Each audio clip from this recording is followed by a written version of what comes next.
Hello everyone, today we are going to learn basic shortcut tutorials how to turn down audio.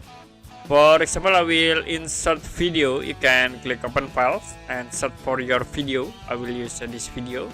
Click open. Now we need to insert this video into timeline.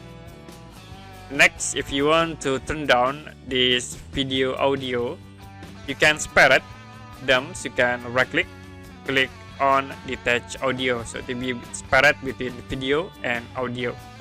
The next, you can go to filter tab and then search for filter gain or volume in it.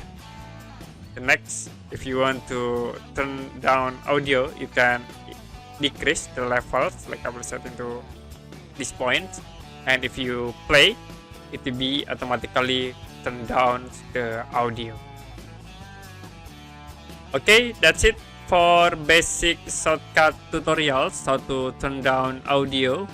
And if you have any question about this tutorial, you can comment below this video.